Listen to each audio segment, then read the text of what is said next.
اللہم صلی علی سیدنا و مولانا محمد وبارک وسلم وصلی علیہ۔ باب الفتیا وہو واقف علی ظہر الدابۃ او غیرہ۔ دیکھیے الجامع الصحیح للبخاری، اور یہ فتویٰ کے حوالہ سے فتیا، فتویٰ، افتاء، استفتاء، یہ سارے الفاظ ایسے ہیں کہ جن کے اندر پیش آمدہ مسئلہ کے حل کو رکھا جاتا ہے۔ ایک سائل سوال کرنے والا ہوتا ہے، الفتیہ کہ جو شخص پیش آمدہ مسئلہ کو کسی سے استفسار کرتا ہے، پوچھتا ہے بتائیے جناب اس کا حل کیا ہے، اسے کہتے ہیں فتیہ۔ فتویٰ بھی اسے کہتے ہیں۔ ایک قانون یہ ہے کہ یہاں کسی سے پوچھ لیا جائے اگر کسی کو علم نہیں ہے، اور اللہ جل جلالہ بھی قرآن مقدس میں ارشاد فرماتا ہے فَاسْأَلُوا أَهْلَ الذِّكْرِ إِن كُنتُمْ لَا تَعْلَمُونَ۔ اگر تمہیں علم نہیں ہے تو تم کسی سے پوچھ لو، بجائے اس کے کہ ٹامک ٹوئیاں کھاتے پھرو۔ نہیں، کسی سے پوچھنا وہ بہتر ہوتا ہے۔ الفتیہ وہو واقف علی ظہر الدابۃ او غیرہ۔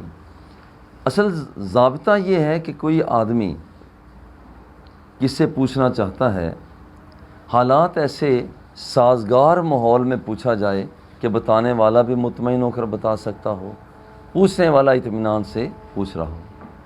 ایک شخص اگر بیت الخلاء کی طرف جا رہا ہے، اس سے سوال نہ کرو۔ ایک شخص شدید بھوک میں مبتلا ہے، وہاں پر سوال نہ کرو۔ فیصلہ کرنے کے حوالہ سے کہ اگر کوئی طبی حاجت تمہارے ساتھ وابستہ ہو چکی ہے تو فیصلہ نہ کرو۔ کیوں؟ اسی طرح سے مسائل ہیں، جب تمہیں شدید بھوک لگی ہے نماز نہ پڑھو، شدید پیاس لگی ہے پہلے تم پیاس کو بجھاؤ، اس کے بعد تم نماز ادا کرو۔ اگر ایسے مسائل جس میں کے ساتھ توجہ بڑھ سکتی ہے، وہ معاملات، اسلامی معاملات، اس میں پھر طے نہ کیے جائیں، پریشانی کا باعث ہو سکتا ہے۔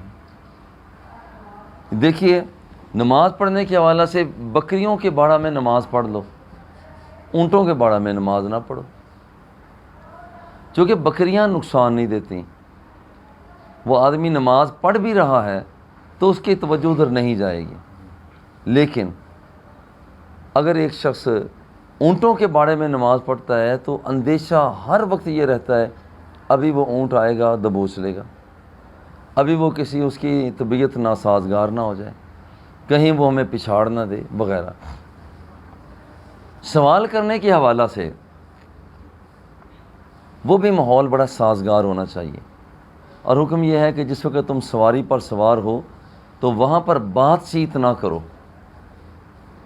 چونکہ سواریوں کو پہلے تم اتر جاؤ، پھر تم اگر اونٹ پر ہو سوار ہو پہلے نیچے اترو، پھر آپس میں گفت و شنید کرو۔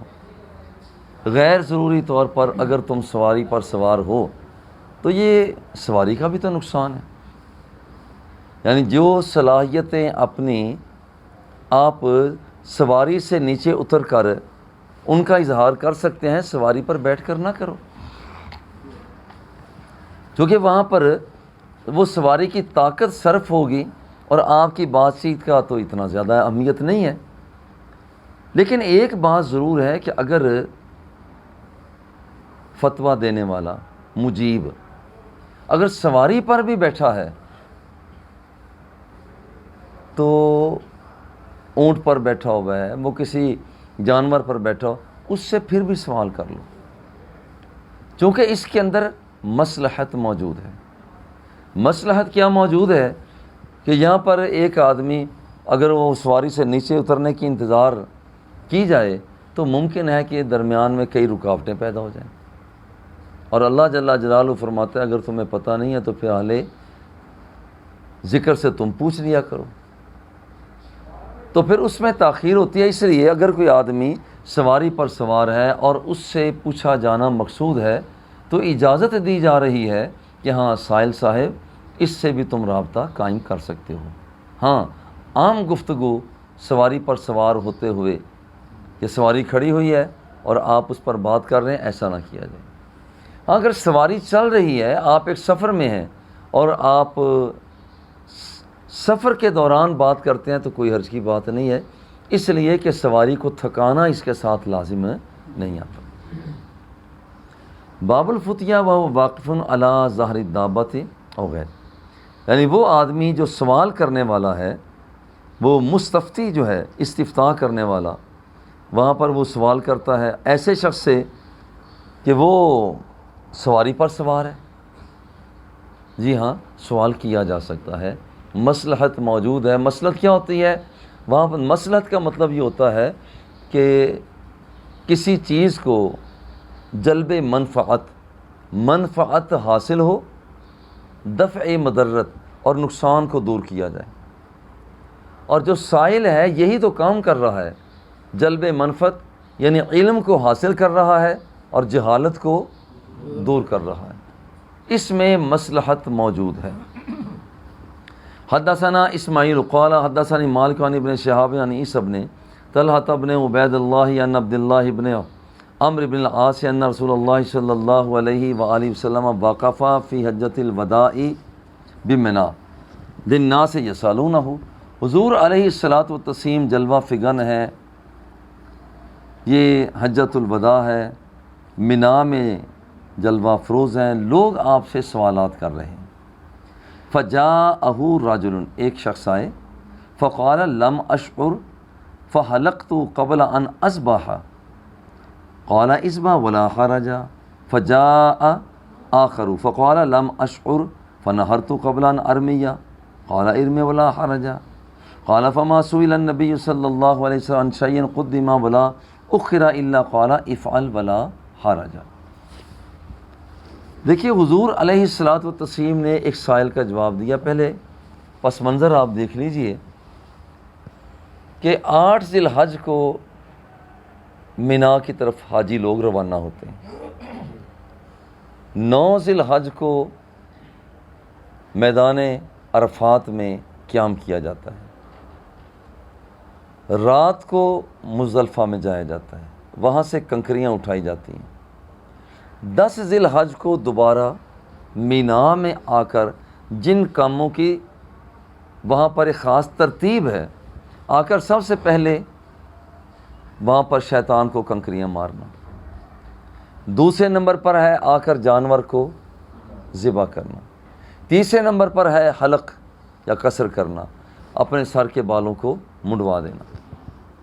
اب یہ 3 عمل ہیں، ترتیب دیکھیں خاص ہے. وہاں پر آ کر سب سے پہلے کیا کرنا ہے؟ کنکریاں مارنا، اس کے بعد ذبح کرنا، اس کے بعد حلق کرنا. حضور علیہ الصلاۃ والتسلیم کی بارگاہ میں یہ صحابی حاضر ہوئے اور آ کر عرض کرتے ہیں حضور جو کام میں نے پہلے کرنا تھا بھول کر مجھے پتہ ہی نہیں چلا، وہ میں نے پہلے نہیں کیا، وہ میں نے بعد میں کر دیا. اور آ کر پوچھتے ہیں حضور اصل ہوا یہ ہے کہ ہونا تو یہ چاہیے تھا نا کہ جانور ذبح کرنے کے بعد میں حلق کرواتا، مگر سر میں نے پہلے منڈوا دیا ہے اور قربانی میں نے بعد میں پیش کی ہے. حضور نے فرمایا اذبح ولا حرج، کوئی بات نہیں، اب ذبح کر دے، ولا حرج، کوئی حرج کی بات نہیں. ایک اور آدمی آ گیا، حضور مجھے پہچان ہی سب پتہ ہی نہیں چل سکا، فنحرت قبل ان ارمیہ، چاہیے تو یہ تھا کہ پہلے میں جا کر رمی جمار کرتا، شیطان کو کنکریاں مارتا. اور دیکھیں شیطان یہاں پر ایسا تو نہیں کہ شیطان ہے وہ کنکریاں ماری جاتی ہیں، اصل میں وہ شیطان تو وہاں نہیں ہے، ایک بلڈنگ بنی ہوئی ہے، ایک بلڈنگ بنی ہوئی. آج کل تو بلڈنگ بھی بڑی دبنگ قسم کی بن گئی ہے، زبردست قسم کی بلڈنگ بن گئی ہے. تو وہاں پر شیطان نہیں، وہاں پر امتثال کے طور پر ہے کہ یہاں پر حضرت ابراہیم علیہ السلام نے چونکہ اس جگہ پر شیطان کو کنکریاں ماری تھیں کہ وہ بہکاتا تھا، وہی چیز علامت اور نشانی بن گئی، جس سے پتہ یہ چلتا ہے کہ ایسے کام جو یاد دلانے والے ہوں انہیں اختیار کیا جا سکتا ہے۔ اللہ کی یاد دلائیں، رسول اللہ کی یاد دلائیں، ہر ایسا کام جس کام کے اندر اللہ کی یاد ہو، رسول اللہ کی یاد ہو، وہ کام کیا ہے کہ بندہ اللہ کے قریب ہوتا ہے۔ اور جہاں پر وہ شیطانی عمل دخل ہو، وہ آدمی اس کو اس انداز میں یاد کرے کہ وہاں پر وہ شیطانی عمل دخل سے بچا جا سکتا ہے۔ جیسے کنکریاں مارنا، شیطان یہاں ہے نہیں مگر کنکریاں ماری جا رہی ہیں۔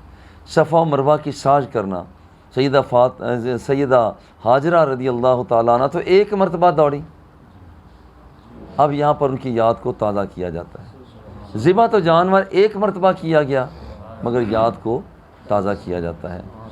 ہر وہ چیز اب یہاں پر حضور علیہ الصلوۃ والتسلیم کی محبت، پیار، چاہت جس عمل میں ہو اسی چیز سے پردے اٹھاتے چلے جاؤ اور حضور کے قریب ہوتے چلے جاؤ۔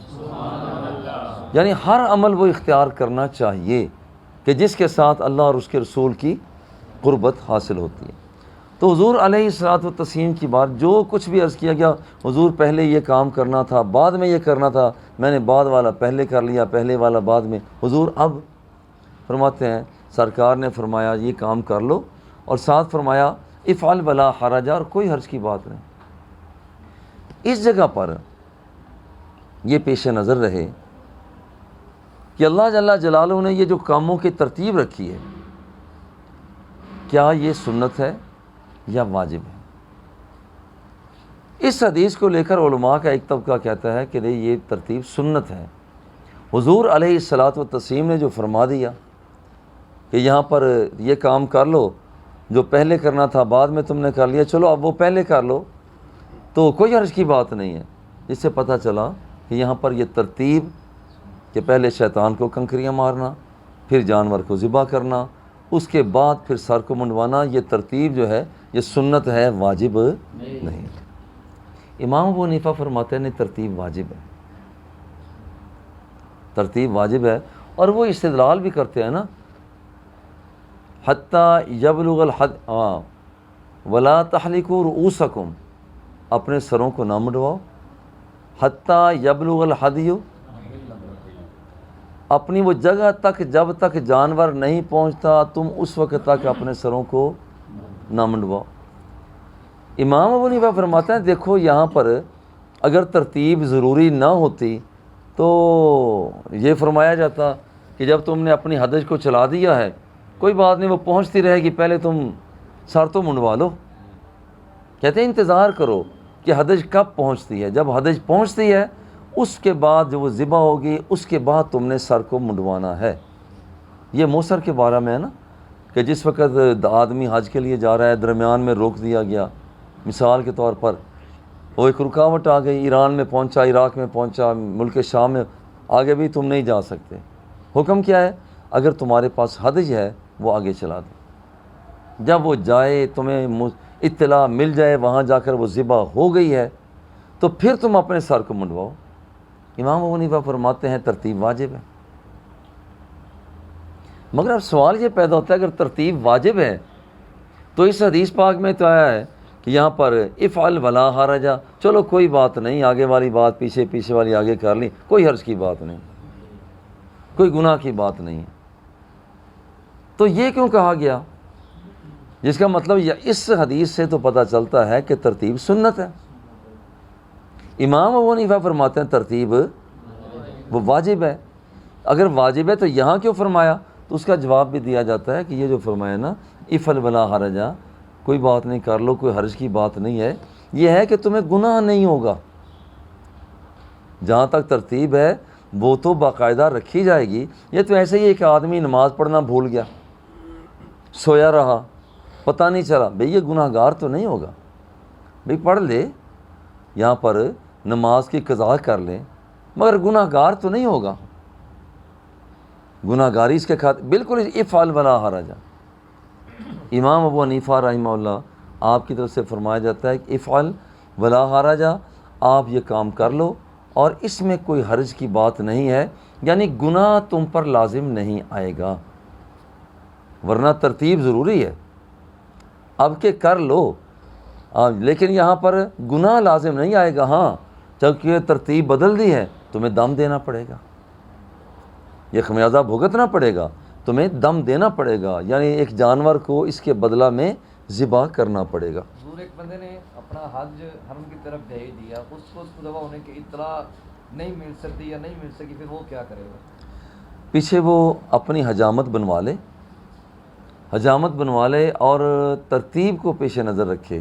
اگر وہاں پر ہدج پتہ چل جائے کہ ہاں اس نے سر منڈوایا بعد میں ہے، پہلے ہدج ذبح کی جا چکی ہے تو ٹھیک، اور اگر یہاں اس کے الٹ ہو گیا تو امام ابو حنیفہ رحمہ اللہ ان کے نزدیک دم دینا پڑے گا کہ ترتیب بدل گئی۔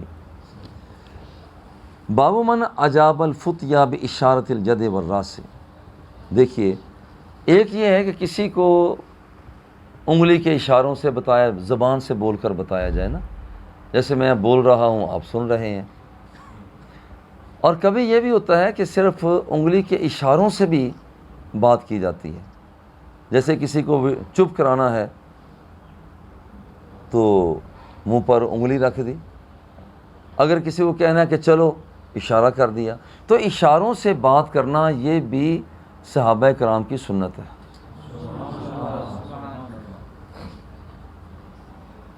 دیکھیے یہاں پر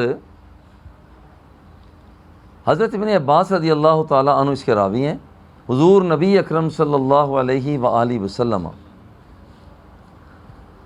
آپ سے یہاں پر ایک عرض کی جاتی ہے، تو وہاں پر یہ تو مولانا ہو گیا نا کہ وہاں پر اشارہ کے حوالہ سے جب آپ سے یہ پوچھا گیا حضور میں نے آگے پیچھے کام کر لیا ہے، تو سرکار نے کیا فرمایا؟ قال فاو ما بیادہ، حضور علیہ الصلوۃ والتسلیم نے اپنے ہاتھ مبارک سے اشارہ فرما دیا، کوئی بات نہیں، ہو گیا کام۔ قال ولا حرج، قال حلقت قبل ان اذبح، حضور میں نے ذبح کرنے سے پہلے ہی حلق کر لیا۔ فاو ما بیادہ، حضور نے یہاں پر بھی ہاتھ سے اشارہ فرمایا، ولا حرج، کوئی حرج کی بات نہیں ہے، جس کا مطلب ہوا کہ اشاروں سے باتیں بھی کی جا سکتی ہیں، اور وہ حضور علیہ الصلوۃ والتسلیم کی سنت اور طریقہ ہے۔ حدثنا المکی بن ابراہیم عن النبی صلی اللہ علیہ وآلہ وسلم قال یقبض العلم، دیکھیں قیامت کے قریب علم اٹھا لیا جائے گا، اور جہالت جو ہے وہ واضح ہوگی۔ علم اٹھا لیا جائے، علم کیسے اٹھا لیا جائے گا؟ علماء کے ضمن میں، یعنی علماء کو اٹھا لیا جائے گا۔ اب وہ جو فن، وہ بات جو ان کے پاس ہوگی وہ دوسروں کے پاس نہیں ہوگی، یہ قیامت کے قرب کی نشانی ہے۔ یقبض العلم، علم کو اٹھا لیا جائے گا، ویظہر الجہل، اور جو اظہار ہوگا یا یظہر الجہل، جہالت جو ہے وہ ظاہر ہوگی، اور فتنے سر اٹھائیں گے، ویکثر الحرج، اور حرج یہ کثیر ہو جائے گا۔ بھئی حرج کیا ہے؟ صحابہ کرام نے پوچھا حضور یہ حرج کی کیا مراد؟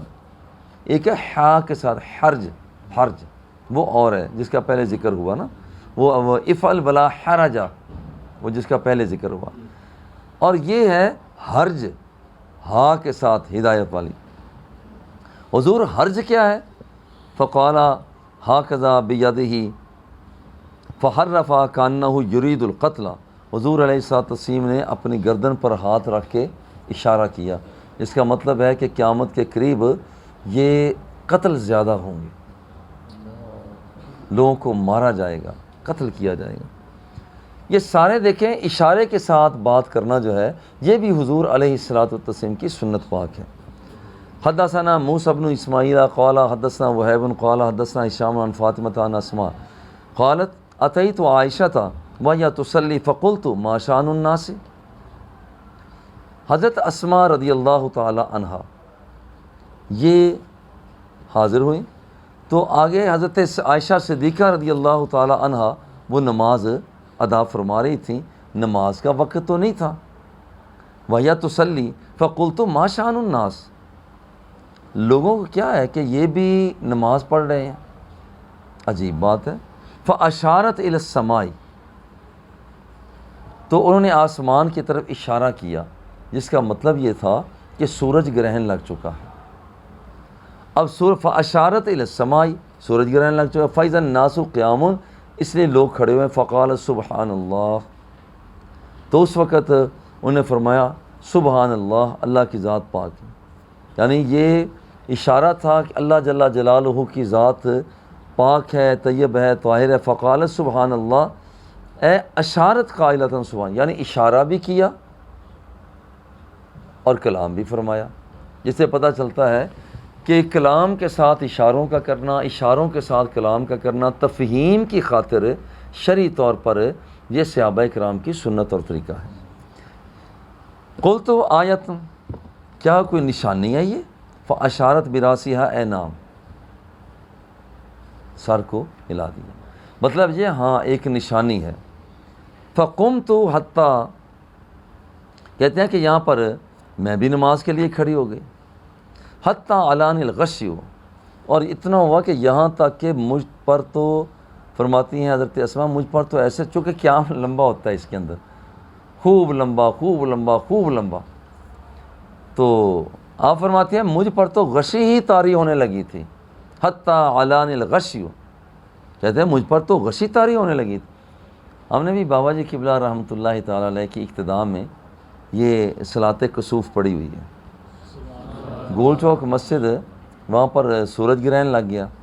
میں اس وقت وہاں پر تھا، تو علماء بھی آئے ہوئے تھے. تو اس وقت بابا جی قبلہ کے پیچھے نماز، اور پھر قیام، کیا قیام تھا مولانا، خوب لمبا اور خوب ہی لمبا. تو یہاں تک کہ لمبا ہوا کہ عصر کی اذان کا جو وقت ہوا نا، تو بعض لوگ یہ ظہر اور عصر کے درمیان میں تقریباً شروع ہوئے اور عصر کا وقت ہو چکا. بعض لوگوں نے تو اس لیے نماز پڑھی کہ شاید عصر کی جماعت ہو رہی ہے. تو پھر بابا جی قبلہ نے سلام پھیرنے کے بعد فرمایا بھی ہم نے صلاۃ کسوف پڑھی ہے، سورج گرہن لگا ہوا تھا. تو جو لوگ دوسرے، پھر انہوں نے نماز کو نئے سرے سے ہم نے عصر کی نماز ادا کی. فجعلت اصب علی راس الماء، آپ فرماتی ہیں حضرت اسماء فرماتی ہیں کہ میں نے پانی لیا اور اپنے سر پر ڈال رہی تھی. فحمد اللہ النبی صلی اللہ علیہ وآلہ وسلم، تو حضور علیہ الصلاۃ والتسلیم نے رب ذوالجلال کی حمد بیان کی. فحمد اللہ النبی صلی اللہ علیہ وسلم واثنى علیہ، اور تعریف بیان کی. ثم قال ما من شیء لم اکن اریتہ الا رأیتہ فی مقامی ھذا، اور حضور علیہ الصلوۃ والتسلیم نے جس وقت یہ نماز صلاۃ کسوف پڑھی ہے تو حال کیا تھا؟ حال حضور نے فرمایا اس سے پہلے جو چیز مجھے نہیں دکھائی گئی تھی اللہ جل جلالہ کی طرف سے مجھے اب دکھا دی گئی ہے. حتی الجنتی، یہاں تک کہ جنت اور دوزخ کو بھی دکھا دیا گیا. جیسے حضور علیہ الصلوۃ والتسلیم سے پوچھا نا حضور آپ آگے کیوں بڑھے؟ فرمایا کہ آگے اصل میں مجھے جنت نظر آئی اور وہاں پر میں آگے بڑھا. حضور ہاتھ بھی تو اوپر فرمایا ہاں وہاں پر انگوروں کے خوشے لٹک رہے تھے، میں انہیں توڑ کر تمہارے لیے لانے لگا. وہاں پر ہے فتناولت منہا عنقودا لو اخذت منہا عنقودا لاکلت ما بقیت الدنیا، اگر میں انہیں توڑ کر تمہارے لیے لے آتا تم ساری زندگی بھی کھاتے رہتے تو وہ کبھی ختم ہونے کا نام نہ لیتا. فاوحى الیہ، تو اب یہاں پر اللہ جل جلالہ میری طرف وحی کی، یا اوحی الیہ میری طرف وحی کی گئی. تفتنون فی قبورکم، اس سے مولانا ذرا یہ غور کریں، لم اکن اریتہ، جو چیز مجھے نہیں دکھائی گئی تھی وہ دکھا دی گئی. دیکھیں اس کے اندر اس سے پہلے یوں سمجھیے کہ اگر معلومات کا احاطہ وہ ایک شعر معلومات ہے، مثال کے طور پر 1 کلو گرام معلومات ہیں علامت کے طور پر، اس میں سے پہلے آپ کو صرف اور صرف چوتھائی حصہ دکھایا گیا. مثال کے طور پر 1 کلو گرام ہے تو 250 گرام وہ علم دیا گیا. مگر آج کیا ہوا؟ وہ جو باقی رہتا تھا اب وہاں پر پونا حصہ تو پڑا، جتنا آپ کو عطا کرنا ہے آج سارے کا سارا علم ہی حضور کو عطا فرما دیا. اچھا، اس کا یہ مطلب ہرگز نہیں ہے کہ حضور کا اتنا علم ہے کہ بڑھ کر اللہ کے علم کا مقابلہ کرے، یعنی یہ تو ہو سکتا ہی نہیں، ہو سکتا ہی نہیں ہے نا کہ یہ کسی ایک جز میں بھی یہ کہا جائے کہ حضور علیہ الصلاۃ والتسلیم اللہ کے علم کے ساتھ شریک ہیں، برابر ہیں، یعنی کسی جز میں بھی ایسا ہو ہی نہیں سکتا۔ لیکن اتنی بات ہے، اعلیٰ حضرت رحمۃ اللہ تعالیٰ علیہ آپ نے بڑی لطیف بات فرمائی ہے۔ آپ فرماتے ہیں کہ پوری دنیا جہان انسان جتنے بھی انسان ہیں وہ سب کا علم اگر جمع کر لیا جائے تو یاد رکھنا کہ حضور علیہ الصلاۃ والتسلیم کے علم کے مقابلہ میں ایک ذرے کی حیثیت رکھتا ہے۔ پورے علوم جتنے بھی ہیں سارے علوم جمع کر لیے جائیں، مگر یاد رکھو کہ حضور علیہ الصلاۃ والتسلیم کا علم پاک اللہ رب العزت کے علم کے مقابلہ میں ایک ذرے کی حیثیت بھی نہیں رکھتا۔ یہ ذہن میں رکھیں، حضور کا علم ہمارے اعتبار سے کلی ہے، جسے کلی اضافی ہوتی ہے کہ یہاں پر ایک افراد، ایک وہاں پر جوہر ہے اور جس میں مطلق ہے، ہم دیکھتے ہیں کہ یہاں پر جوہر ہے جس میں مطلق ہے، جس میں نامی ہے، اور پھر حیوان، نیچے کیا ہوتا ہے حیوان۔ اب یہاں پر یہ حیوان جو ہے جوہر جس میں مطلق ہے، وہاں پر حیوان ہے، انسان ہے، حالانکہ انسان کے بھی اجزاء ہیں، افراد ہیں، حیوان کے بھی افراد ہیں، مگر اوپر والی کلی کے اعتبار سے افراد اس کے اندر وہاں پر گویا کہ اس کے اعتبار سے یہ جزئی ہے، باوجود اس کے کہ وہ اتنے افراد ہیں کہ وہاں پر اتنے افراد ہونے کے باوجود اوپر والے کے اعتبار سے یہ جزئی بنتا ہے۔ حضور علیہ الصلاۃ والتسلیم کا علم ہمارے اعتبار سے وہ کلی علم ہے، ہمارے اعتبار سے وہ کلی علم ہے۔ سرکار نے فرما دیا جو کچھ مجھے معلوم نہیں تھا، جو کچھ بھی مجھے معلوم نہیں تھا، وہ علم فرش کا تھا، عرش کا تھا، لوح کا تھا، کرسی کا تھا، قلم کا تھا، طاعت کا تھا، فوق کا تھا، موسموں کا تھا، بہاروں کا تھا، بلندی کا تھا، پستی کا تھا، ندیوں کا تھا، نالوں کا تھا، دل کا تھا، شوق کا تھا، ذوق کا تھا۔ یہ جتنا بھی علم ہو سکتا تھا آج رب ذوالجلال نے اپنے محبوب کو عطا فرما دیا۔ یہ ہمارے پیمانے کیا ایسے ہو سکتے ہیں مولانا کہ حضور کا علم تولیں؟ افسوس کی بات ہے کہ ہم بیٹھ جائیں جی حضور کا علم تولنے کے لیے، یہ پتہ ہے یہ پتہ نہیں ہے۔ اللہ فرماتا ہے کہ میں نے سب کچھ عطا کر دیا، اور یہاں پر ہم تولیں تو یہ درست نہیں ہوگا۔ تفتنون فی قبورکم، حضور علیہ الصلوۃ والتسلیم نے ارشاد فرمایا کہ اللہ کی طرف سے مجھے وحی یہ ہوئی ہے کہ لوگوں تمہیں قبروں کے اندر دیکھو فتنہ میں تم ڈالے جاؤ گے، قبر کے اندر فتنوں میں ڈالے جاؤ گے۔ یہاں پر فتنہ کس صورت میں آ من قبورکم، تمہاری قبروں کے اندر تمہیں فتنوں میں مبتلا کیا جائے گا۔ لا ادری، یہ لفظ قریب تھا یا مثل تھا، کہتے ہیں راوی کہتے ہیں مجھے یہ پتہ نہیں ہے، یہ راوی کو شک ہے کہ ان دو لفظوں میں سے کون سا لفظ مروی انہوں نے بیان کیا تھا۔ لا ادری، مجھے یہ پتہ نہیں، ایا ذالک قالت اسمع من فتنۃ المسیح الدجال، یہاں پر وہ مسیح دجال کا جیسے فتنہ ہے نا، مسیح دجال، دیکھیے مسیح اور دجال، یہ جو قیامت کے قریب ایک قوت اور فورس آئے گی، اور وہاں پر وہ سفر بہت کرے گا، جیسا کہ ابھی آ رہا ہے کہ اس کی مسیح دجال جو ہوگا اس کی ایک آنکھ بالکل جیسے پلستر کیا ہوتا ہے، کانا ہوگا، اور یہ مسیح دجال کا فتنہ وہاں پر مسیح کے سفر بہت کرے گا، اور دجال یہ ہے کہ حق اور باطل کے درمیان میں یہ فرق نہیں کرے گا، یہ لوگوں کے حق اور باطل کو باطل کے یہ نہیں کرے گا۔ یقال، اچھا اب یہاں پر مسیح کہا جاتا ہے اس دجال کو بھی، اور حضرت عیسیٰ علیہ السلام کو بھی مسیح کہا جاتا ہے، مگر فرق کیا ہے؟ یہ ہے مسیح دجال، اور مسیح دجال یہ ہے کہ مسیح وہ سفر سے طے کرنے والا، حضرت مسیح کو مسیح ہے مسحوں سے ماسے، مس کرنے والے، وہ جس چیز کو مس کیا کرتے تھے رب ذوالجلال کے حکم سے شفا دے دیا کرتے تھے۔ مسیح وہ بھی ہیں، مسیح وہ بھی ہیں، مگر بڑا فرق ہوتا ہے، بڑا فرق ہوتا ہے۔ میں ایک ڈرائیور صاحب کے ساتھ، حاجی صاحب کے ساتھ، میں نے کہا وہ حاجی صاحب مجھے تو نیند آ گئی تھی، آپ کو نہیں نیند آتی؟ بیلٹ لگانے کے ساتھ مجھے نیند آ جاتی ہے۔ تو انہوں نے کہا جی ادھر اور ادھر کا بڑا فرق ہے، بات اتنی سی ہے مگر مجھے اس بات نے ذوق بڑا دیا، ادھر کا اور ادھر کا فرق بڑا ہے۔ میں ڈرائیونگ سیٹ پہ ہوں، آپ وہاں پر بیٹھے ہوئے ایک مسافر کی حیثیت سے، ادھر کا اور ادھر کا فرق بڑا ہوتا ہے۔ ذوق کی بات مجھے یہ لگی، میں نے کہا دیکھو سادہ سے بندے نے سادہ سی بات کر دی، گاڑی ایک ہے، صرف سیٹ کا فرق ہے، ادھر ان کے جی ادھر ادھر کا فرق بڑا ہوتا ہے۔ مجھے دل میں یہ بات ہے مولانا، ادھر کا اور ادھر کا فرق بڑا ہوتا ہے۔ یہ وہاں پر وہ غور کرے نا کہ یہاں پر سفینے کا اور مدینے کا یہ فرق بڑا ہوتا ہے، یہ سیٹ کا فرق ہے۔ یہ کہتے ہیں جناب آنکھیں ایک جیسی، کان ایک جیسے، ہاتھ ایک جیسے، دل دماغ ایک جیسے۔ کیا یہ کسی کے ساتھ یہ پیش آیا جو کہتے ہیں کہ جناب یہ ہم جیسے ہیں؟ کیا ایسا ہوا کہ رب ذوالجلال نے سب کچھ ایک مجلس میں سب کچھ عطا فرما دیا؟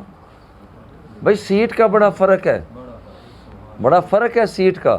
وہ سیٹ کا فرق یہ ہے بندہ انسان یہ بھی ہے، انسان یہ بھی ہے، مگر یہ اس سیٹ پہ بیٹھا ہوا ہے کہ یہ ہدایت لینے کے لیے جا رہا ہے، اور وہ اس سیٹ پہ بیٹھا ہوا ہے انما انا قاسم واللہ یعطی، میرا رب مجھے عطا فرما رہا ہے اور میں جھولیاں بھر بھر کے دیے جا رہا ہوں۔ یہ سیٹ کا فرق ہے بھائی، یہ سیٹ کا فرق ہے۔ یقال ما علمک بہذا الرجل فاما المؤمن والابی الموقن لا ادری ایہما، مومن کا لفظ بولا یا موقن کا کون سا لفظ بولا؟ قالت اسماء، حضرت اسماء فرماتی ہیں فیقول هو محمد هو رسول اللہ جاءنا بالبینات والہدی۔ ایک بات جو صرف، حالانکہ قبر کے اندر 3 سوالات ہیں، تیرا دین کیا ہے، یہ مجھے بتا، یہاں پر پوچھا جاتا ہے تیرا رب کون سا ہے، تیرا دین کیا ہے، تو بتا حضور کے بارے میں، اس بندے کے بارے میں کیا کہتے ہیں۔ اور اس کے اندر صرف اور صرف ایک سوال رکھا گیا، بتایا یہ جا رہا ہے کہ دیکھو یہاں پر قبر کے اندر حضرت اسماء فرماتی ہیں کہ یہاں پر پوچھا جائے گا حضور کی طرف اشارہ کر کے، بتاؤ ان کے بارے میں کیا کہتے ہو، اور وہ بتانے والا کیا بتائے گا؟